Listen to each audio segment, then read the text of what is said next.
Welcome to Face to Face for the Newsfirst team. I'm Niresh Tambi. Well, it's been an exciting week indeed, where Sri Lankan politics and Sri Lankan voters are concerned, because we all got to go down there and vote for the third time in about 7 or 8 months, and now we can truly call ourselves a democracy, because from the president down to your Pradeshya Sabha or your local council, you have a complete set of elected representatives. And to talk about the election and what this means for the way forward for all the councils and the work that they have to do, we have with us this evening Lakmali Hemachandra, Member of Parliament, Attorney at Law, and of course she represents not just the people but the National People's Power. Good evening and welcome back, Lakmali. Good evening, Niresh. Good to be back. Right. Are you happy that the elections are over? Because it's been one election after another. Yeah. Yes. Yeah. I mean, we are glad that the elections are done and now we can move forward with focus more on the work. Yes, focus on the work. But yeah. First and foremost, let's take a look at the elections, the broad results. First of all, the NPP, the performance, the 43.26%, I believe, was the percentage of votes.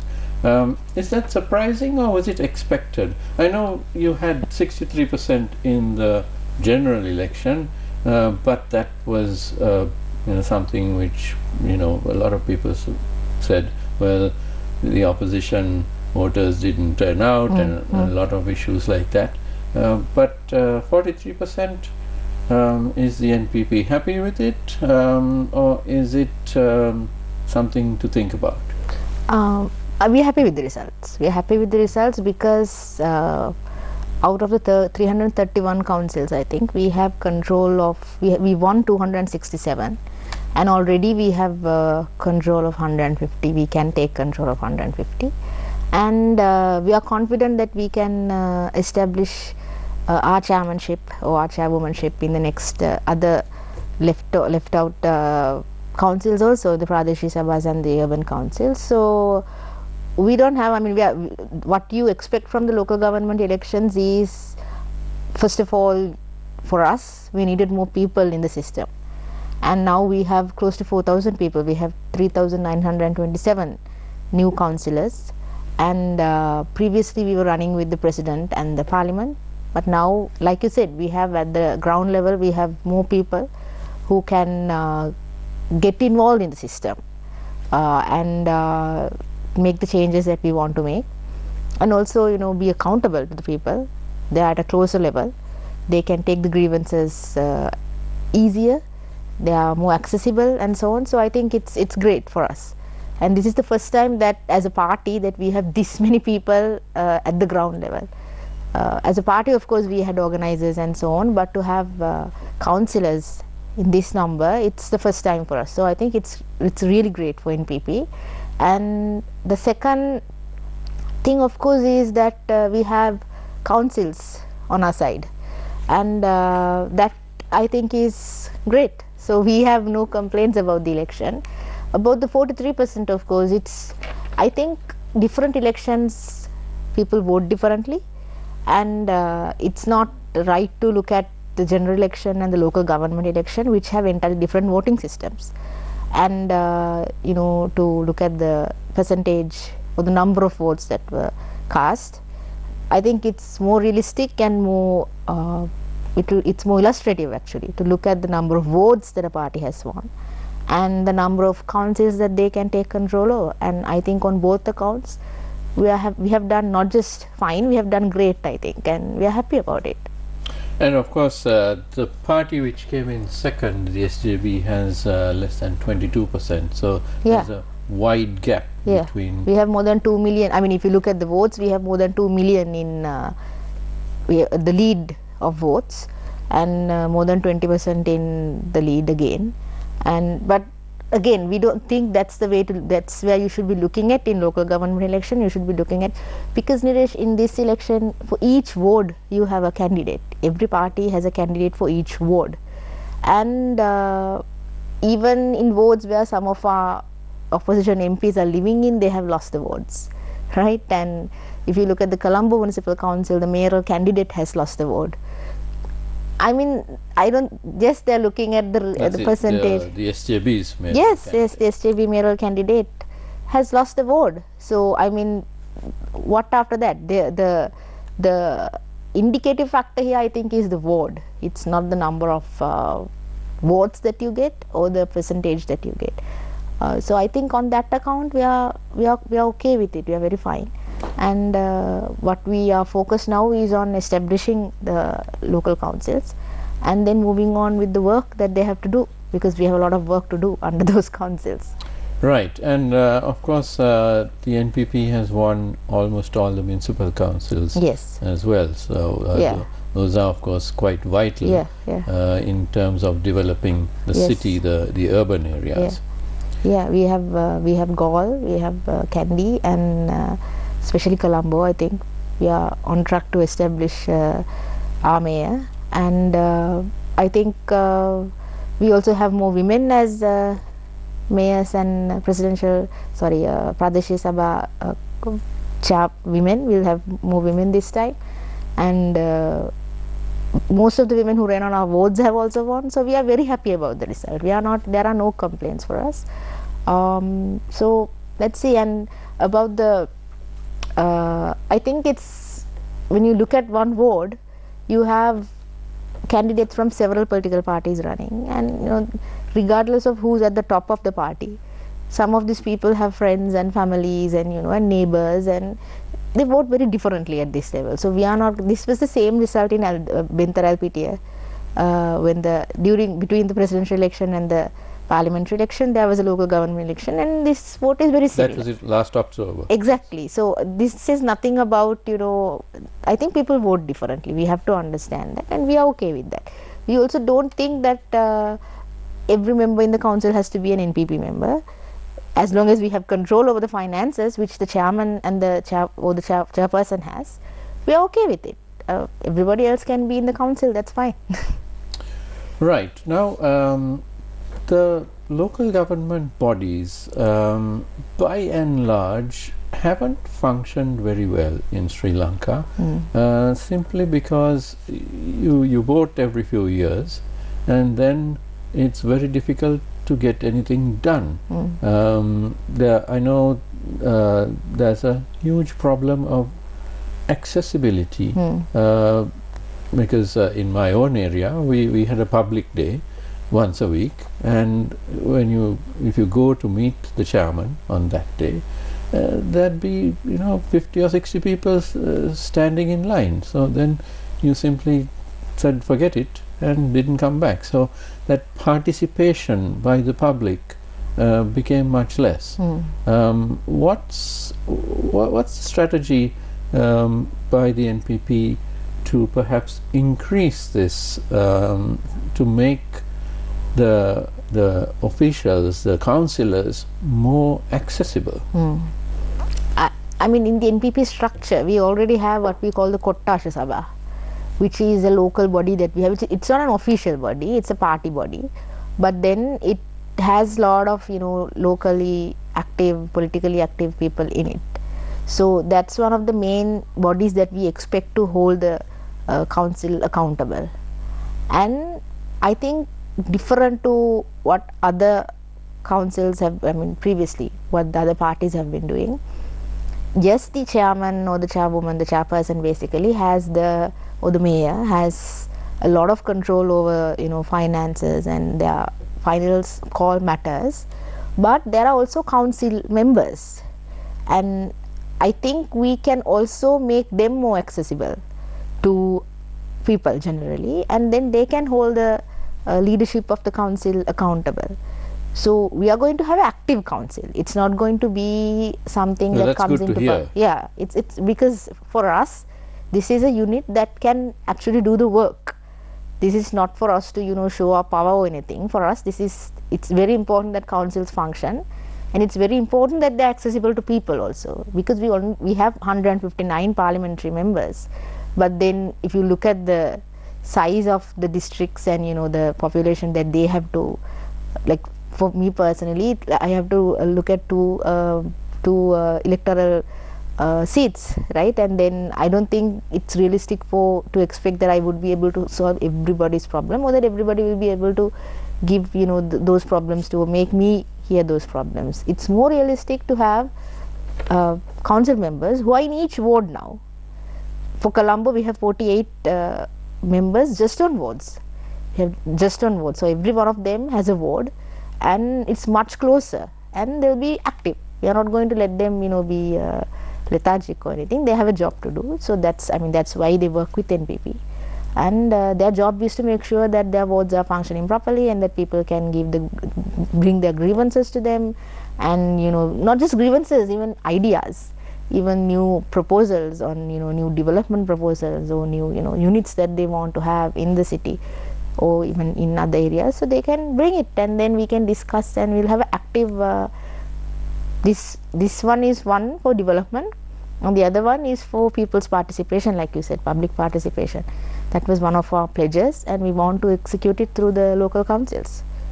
Right. Now, I believe the councils will actually take office in the first week of June. Yeah. Just a few weeks away, and by that time the dust would have settled who's going to be the chairperson of each council, yeah. And who are the councillors and all that.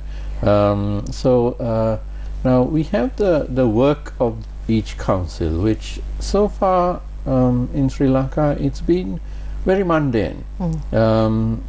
Garbage collection, which for some reason seems to be a huge issue in Sri Lanka, although there's garbage collection all around the world. It's not something that is you know, something that only Sri Lanka has. So that seems to be one of those humdrum mundane things which needs to be done. Then we have things like street lighting. Again, in Sri Lanka, when you walk down a street at night, and most people don't walk down the street at night simply because there's not enough lighting. The lights are there, but they're not working, and because they don't get replaced. So very simple aspects like this haven't worked, but in the future, especially with the NPP dominated councils, but hopefully with all the councils, these matters will be taken in hand much more efficiently. Yes, for sure. I mean, this was one of the things that we were trying to explain to people during the election campaign as well, that this is the council. I mean, national development will come to you. That's true. I mean, you'll have benefits of national development also coming to you, but this is also about day-to-day life, like you just said. Local issues. Local and day-to-day. Like you need to have your garbage collected. You need to have street lighting. You need to have a good road, and you know, these are not issues that should be handled at a distant level, at the national level. There should be people taking care of this at your, you know, in your neighborhood. So this was something that we were trying to explain, that, you know, you need to have somebody in your area to look after this, and definitely under our councils, in every one of our councils, which will be most of them, we are going to make sure that all of these problems that people face on a regular basis, whether it's hygiene, waste management, you know, safety, all of those things are handled. That's the basic, I think that's the minimum basic any council has to do. Other than that, they will also have to be dealing with projects that, I would say national development projects, that will be coming into council work, like road development, infrastructure development, and so on. It will be a little bit more complicated than, you know, replacing the bulb and collecting. Even waste management, I think, is part of that. And then we will also expect them to have their own kind of local ideas and local proposals about maybe new issues. For example, I think something that our Colombo mayoral candidate has been constantly talking about is care work. when you're in the city, when you're a working woman, where do you keep your children and go? These are things that, I mean, most of the provincial local government bodies have some of these facilities, like the daycare centers and so on, but they are maybe underfunded, maybe they don't have the facilities. So there are there are new ideas that you can implement also. And even transportation can be locally scrutinized. We are not thinking about it now, but these are things that we can do, because when we were doing the rounds for the Colombo election, there were lots of complaints about buses and safety of transportation and all of that. And I think these are things that councils can get involved in and make sure that people are safe, taken care of, and they have good infrastructure, well maintained to use. So I mean, that's what we want to do. That I think is the basic, the most minimum thing that a council is supposed to do. It's unfortunate that this has been made into such a big, like you said, these waste management is done in every country. So we just have to find a good system that works for us. But then when you have decisions being made over money and personal benefits, you purposefully avoid some good decisions and then go with either delaying or bad decisions. That's what has happened in Sri Lanka. So hopefully this is the end of it, and we'll have active council members who are responsive to their electorate. And I think wards are also, like, it's a really simple system. You have your council member in the ward, you just have to find them or make sure that they are, I think we will also have to have a way where they are like the Grama Sevaka, offices, where you have them in certain places. If it's NPP, we have our coordinating offices and so on. So they'll be there. They are going to be very present, from the president to the cabinet ministers. All of our public representatives are always present. They always come to the if it's the cabinet ministers, they always go to the offices. They're not staying at home. They're not going around the country and all of that. They're doing the work, everyday work. So it will be the same case with our council members and chairpersons. They'll also be present and looking at your problems. Right. Now, what about finances? And I'm asking this because there's two things. One is the tenders which local government bodies have. There are contracts for things like the butchers and so on. These are licenses which are given, and there is an enormous amount of corruption swirling around this. So there needs to be more transparency and level playing field, so that any person who wants to apply should be able to do so, and it should be given to the best person or best institution which applies, which doesn't happen now, because it's always somebody I think at the top we have resolved that. Yes, at the local level. Yes, I so will be taking the same practice to the local level. I think during the past 6 months, one thing that we have been very good at doing, I think, there are so many complaints about the speed that the government works and so on and so on, but I think something that we have been very good at is making sure that there is no political interference in this tendering process, supply contracts and government supply issues. We have managed to make certain contracts and certain supplies, certain tenders, certain deals cheaper also for the government. Medicine, electricity and so on and so on. The government has gotten involved in that, and that's going to be the same process at the local government level. We are not going to be there. You don't have to give commissions or give money, bribes to anybody. You just have to have a good profitable, efficient proposal for the council, and that is going to be enough. I think our track record for the last 7 months says that that's all we are looking at. We want to make sure that the government is not spending money, wasting money. Actually, we are not spending money too much on things that we can get in a more efficient manner. So that is our only concern, because we are all about efficiency and stopping wasteful practices. And I think what is happening with our councils, what has been happening, is very wasteful and inefficient. So that apart from the corruption and illegality of it, I think it is also inefficient for the council and the people who are living in the council area. So that I think has to be handled. I will be taking the same practice down. There's no doubt about it. Excellent, excellent. We need to take a short commercial break. We are in conversation with Lakmali Hemachandra, Member of Parliament. Don't go away, we'll be right back.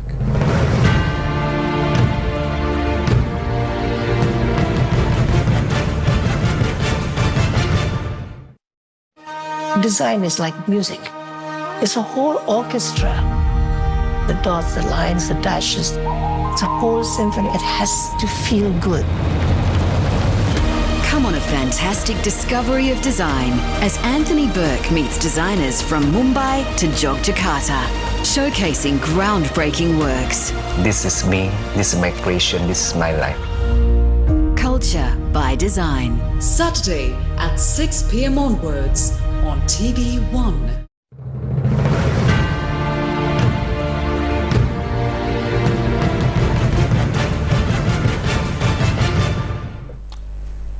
Welcome back. I am in conversation with Lakmali Hemachandra, Member of Parliament. Lakmali, now one of the criticisms of the NPP government was that things were happening too slowly. But those of us who deal with governments and the government apparatus for decades, we know that it's the bureaucracy within that slows everything down. Within ministries and within government departments, and you basically have to, if you want to change anything, it's a huge process. Yeah. And perhaps people were expecting instant results, but this is Sri Lanka, and it's Sri Lankans who are expecting instant results, while it's Sri Lankans who are the problem within these institutions. However, when it comes to local government, things can be done much faster, don't you think? Because you have your council, you have your chairperson and a few other councillors, and then you have a few bureaucrats. Yes, you have your PHI, you have your technical officers and so on, but there's not so many people who need to sign off on something. So for example, if you need something done, it should happen much faster, don't you think? No, I agree, because I think it's true about the criticism. I think even for us who are in the government, and even for our, even for the members of cabinet, ministers, and I think everybody agrees that we should move faster. But we have, what I just said was that we have been successful in making sure, for example, if you look at law and order, yes, there are issues. We admit that there are issues. It's not, we are not going to deny, we are not going to come out and say that there are no security issues for, there is obviously a, but then we have also done a lot of work in making sure that especially our police department is functioning in a, in a way that's not, I'm not saying that this is done 100%, but we have a new leadership at the police, and we have especially in the Colombo area and so on, we have and we have reshuffled the leadership at the stations, the OICs and so on, and we are also bringing in new laws, and we have empowered the bribery commission, we have given them proper laws and space, and we have depoliticized all these institutions. So it will take some time to have for the results of that process to show, I think, because from day one we have been doing something or the other on law and order and making sure that it's depoliticized, it's independent, and they have proper resources also. So for the police, we are trying to recruit 5,000 police officers, new police officers, and new leadership also. I think gradually we have done that work. So similarly in other areas also we have, because we got a country, the country that we inherited, the legacy of the previous administration, it's extremely dysfunctional and extremely ad hoc. It's extremely dysfunctional ad hoc. There are no systems. Whatever the minister says, is the system. So we have to make and there is unnecessary bureaucracy.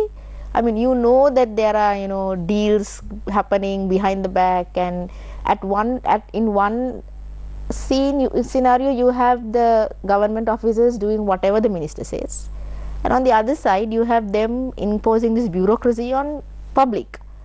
So it's double standards. I mean, either you're tough or either you're lax, right? You can't be lax on the ministers and tough on the public, which is what has been happening.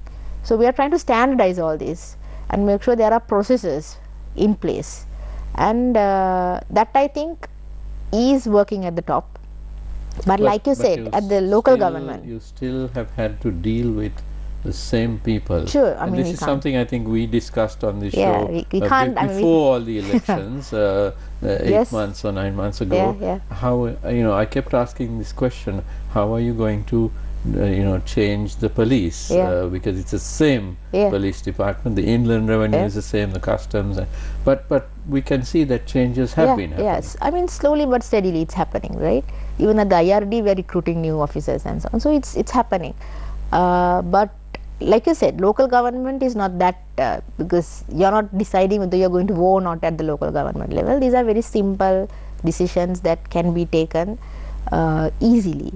So, but then some, if you look at the CMC, it has 8,000 staff, and it also has a certain bureaucracy around it. But I think it can be, because you have local council members also, it can be more democratic and which is what the local council is about. It's not about bureaucracy. It's about people getting involved and making their own decisions, right? So we have to reinstate that idea in the local councils.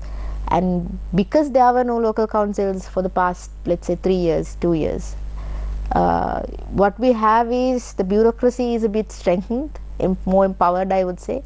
So we have to, they also have to unlearn and get used to listening to their council members, listening to the public.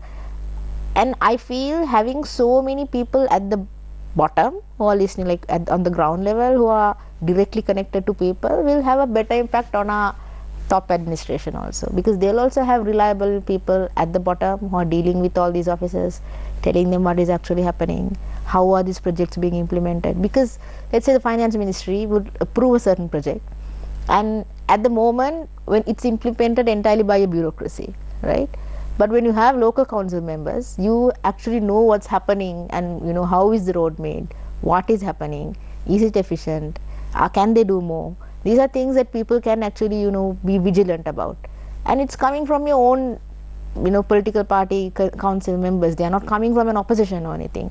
So it's also about holding the top accountable, not just the political leadership, but also the the bureaucracy. So I think this is why we wanted our local councils, and we wanted our local council members. This is why, in spite of the election fatigue, we held the election, because for us it's impossible to move forward if you don't have that kind of manpower at the bottom.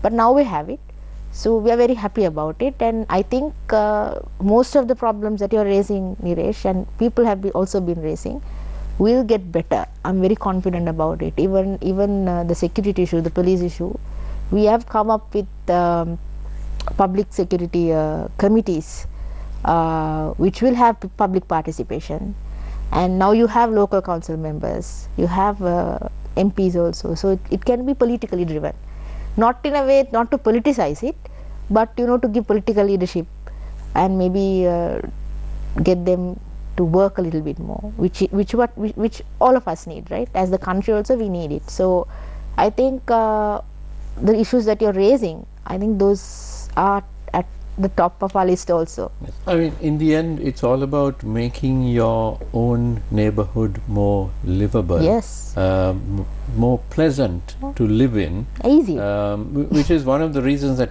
people migrate. There are many reasons. One is, of course, you can't find jobs, and the cost of living and all that, but those are at a national level. But then most people, when they get home, they just close their gates and they shut themselves inside, because they simply don't enjoy the neighborhood. I mean, how many people do you see actually walking for their health around the neighborhood? Because the neighborhood is not a great place for most people. And for children, for yeah, women. and for children. Yeah, I agree. I completely agree. And I think it's about making our day-to-day life easier, convenient. I think that's really the job of the local councils. And it's not that it can't be done. You might have problem finding money, financing, but then you can also write to the top government, the central government, bring proposals to them. We have our development committees at the we have Pradeshia development committees, and then the district level ones. So you can, there are ways to find money.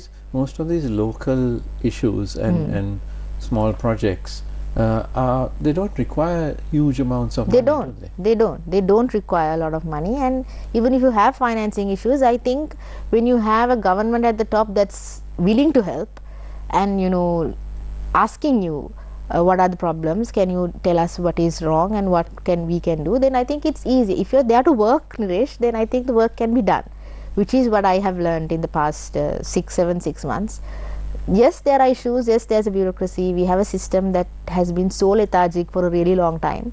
But when you have new people, it also brings more enthusiasm. And when you have more like-minded people in the system, which is what we have now, it will bring, it'll empower us also, I feel. So it will empower the ministers, even the president, to have that level of cooperation at the bottom. So I think it's really good. And like you said, neighborhood should be safe. It should be easy. It should be comfortable. It should be now it's dirty and One point I'm very curious about is now you mentioned that the councillors will also be working, which is of course what they're supposed to do. But in the past, under successive governments, the situation was that you have the chairperson, the chairperson of the local council or the mayor. They are working full time, but many of the councillors are actually not doing any work at all. They'll show up for the council meeting every 2 weeks or something, and especially when there's something to vote on, but otherwise they really didn't do much work. They were simply there because they had certain benefits, including underhand benefits of being there, being on the council. But now what you're saying is that the council members will also be doing their duty. I think what NPP brings to politics is that public spirit. Like, all of us are public spirited. We are not there for personal benefits. And what we want is to have more active political participation. And it's very necessary for council members to be actively participating in council work, urban councils and Pradesh Sabhas and all that, for the council to work, which is the purpose of that. It's not about giving chairman the executive power or the controlling power over finances. It's about connecting people to the political decision making process, right? So I think that we have to go back to that, and we have to make sure that for that function also the councils are working, which is why all of our members in NPP control councils, all of our members are going to be accessible for the public. You don't have to go to the chairman or the chairwoman or the mayor. You can actually talk to council members, make them take the problem to the chairperson or the mayor, or even beyond that, right? So it's for us, it's just more feet and hands that are working at the ground. So politically speaking, right, we have bureaucrats, we have officers, we have field officers, but we don't have enough public representation. We don't have enough people looking at it politically in a public spirited nature. So that is what our councillors are going to be bringing to the table, and they have to work in this system. I mean, in our party work, you have to do something. You can't just enjoy benefits. There are no benefits for you to enjoy. You just have to. The whole point of being an NPP council member or a parliamentarian or a cabinet minister is that you are there to work. So that is what we are bringing, and you'll see the difference. I'll guarantee you'll see the difference, because it's not about enjoying the perks and taking some money underhandedly and then going back home and building something, putting your name on it, and then coming back for the votes. That's not going to be the case. Right. So it's time to get down to work. Yes. Now that we have had our elections, and we are looking forward to it. absolutely. And I'm afraid we are out of time tonight. My thanks to Lakmali Hemachandra, a Member of Parliament and Attorney at Law. Thank you for being with us today. Thank you, Niresh, for having me. And thank you to you at home for watching. Don't go away because the news is coming up next. Have a great evening.